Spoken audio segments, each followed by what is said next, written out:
បានពីអាប់ឥឡូវនេះអត់ចាំបាច់ចំណាយច្រើនទេបងបងទាំងគ្នាខំតែ30000ជាងក៏បានឡានដែលភ្ជាប់ជាមួយ option ដ៏សម្បូរបែបដែរហើយបើការបងរំលោះវិញមួយខែត្រឹមតែ$263តែប៉ុណ្ណោះអញ្ចឹងខាងក្រោយខ្ញុំបាននេះគឺជារថយន្ត Ford Ranger XL ស៊េរីឆ្នាំ2026ដែលដំណើរការដោយម៉ាស៊ីនប៉ុង2 Capital Le Auto ជាមួយម៉ាស៊ីនជំនាន់ថ្មីប្រអប់លេខរហូតដល់10លេខហើយបង្កើនកម្លាំងសេះបានរហូតដល់170សេះហើយកម្លាំងថុករហូតដល់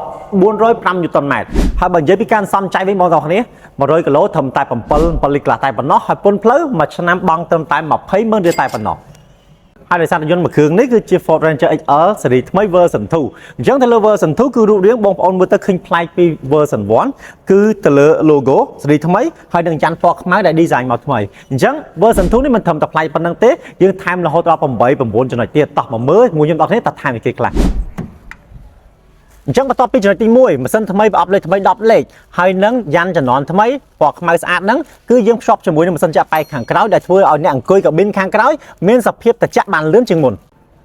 ហើយចំណុចទី4នោះគឺជាកាមេរ៉ាបែកខាងក្រោយនេះសម្រាប់ version ថ្មីគឺភ្ជាប់ជាមួយកាមេរ៉ា original ពីរោងចក្រផ្ទាល់តែម្ដងដែលប្រិមិត្តអាយ៉ៃអីគឺងាយស្រួលក្នុងការចូលចិត្តខ្លាំងមែនតើ version 1ក៏យើងអត់មានដែរហើយចំណុចទី5នោះគឺ screen កណ្ដាលនេះគឺ screen កំសាន្តដែលពីមុនមានទំហំត្រឹមតែ10អ៊ីងទេឥឡូវឡើងដល់12អ៊ីងហើយ screen នេះក៏ជាប្រភេទ touch screen smooth ល្អដំណើរការទៅដោយ Apple CarPlay និង Android Auto អត់ចំណុចដោតខ្សែបានផងដែរអញ្ចឹងក្នុងការធ្វើដំណើរបងប្អូនមើល Google Map អីគឺថាស្រួលមែនទែនអត់បាច់កាន់ទូរស័ព្ទមើលទេអញ្ចឹងនេះគឺជាផ្នែកមួយដែលជួយដល់ការកំសាន្តកាន់តែល្អហើយនឹងសុវត្ថិភាពបន្ថែមទៀតក្នុងការបើកបរចំណុចទី6គឺតទៅជាមួយម៉ាស៊ីនចាក់បែកខាងមុខដែលពី version 1គឺមានតែ Mazune ទេសេរីអត់បានដាច់ដライទេតែឆ្នាំនេះគឺប្រិមិត្តអាចធ្វើការសេរីដាច់ដライបានន័យថាខាងតកង់អាចសេរីជាមួយសកម្មភាពផ្សេងបាទខាងអ្នករួមដំណើរខាង passenger អាចសេរីស្ថិរភាពផ្សេងគ្នាអញ្ចឹងនេះក៏ update សម្រាប់ទៅ version 2 ដែរ option ទី7គឺជាប្រភេទ auto start stop នេះគឺជា option ដែលរថយន្តធ្វើការផលិតម៉ាស៊ីនដោយស្វ័យប្រវត្តិដល់ពេលបងប្អូនឈប់ stop រយៈពេលខ្លីឬក៏ឈប់រយៈពេលខ្លីហើយពេលបងប្អូនចង់បន្តដំណើរទៅមុខទៀតរថយន្តនឹងធ្វើការបច្ចេកវិទ្យាស្វ័យប្រវត្តិអញ្ចឹង option នេះជួយជាមួយនឹងការកាត់បន្ថយកម្ដៅនិងកាត់បន្ថយការស៊ីពេក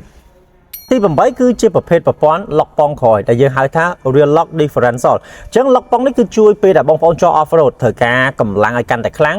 ឬក៏ត្រូវការពេលជាប់ផងអីឬដើម្បីឲ្យកង់ខាងក្រោយវាវិលស្មើគ្នាណាអញ្ចឹង option lock ប៉ងនេះពីមុនមានចាប់ពី valve track ទៅតែឥឡូវនេះសម្បីតែ XL តម្លៃតែ30000ជាងក៏មានដែរ option ទី9នោះគឺជា limit speed កំណត់បទបមានិង cruise control គឺ option ដែលជួយពេលបងប្អូនបើកបរផ្លូវឆ្ងាយអត់សូវចុកជើងអញ្ចឹង option ហ្នឹងក៏ពិសេសសម្រាប់ version 2 នឹងផងដែរហើយ option សំខាន់ដូចជាឈ្នន់ជាន់ជើងចំហៀងគៀងខាងមុខដែលភ្លឺច្បាស់ហើយមាន option បិទបាក់ឲ្យស្វ័យប្រវត្តិអេក្រង់មុខតកង់ជាប្រភេទអេក្រង់ digital ប្រព័ន្ធគ្រប់គ្រងកាប៊ីតាប៉ងដែលមាន3ជម្រើសគឺ 2H 4H និង 4L គឺលេខដែលប្រើបានទាំងលេខអូតូនិងលេខដៃរហូតដល់10លេខប្រព័ន្ធដែលជា voice command កំឡុងពេលបើកបរពេលរូបរាងជំនាន់ថ្មីដ៏ស្អាតមើលខាងក្រៅតាក់ភ្នែកហ្នឹងគឺតម្លៃត្រឹមតែ39900ទេប្រិមិត្តអាចទិញភ្លាមបានភ្លាមជាមួយ stock បាទអាចទិញជាលុយសុទ្ធក៏បានឬក៏រំលោះខ្លះក៏បានដែរអញ្ចឹងនេះគឺជាអ្វីដែលខ្ញុំចង់ប្រាប់ជាមួយ Ford Ranger XL ស៊េរីឆ្នាំ2026 version 2អញ្ចឹងប្រិមិត្តដែលចាប់អារម្មណ៍ព័ត៌មានបន្ថែមអាចតាក់ទងមួយខ្ញុំបានជាមួយលេខស័ព្ទខាងលើអរគុណច្រើនជួបគ្នាវីដេអូក្រោយ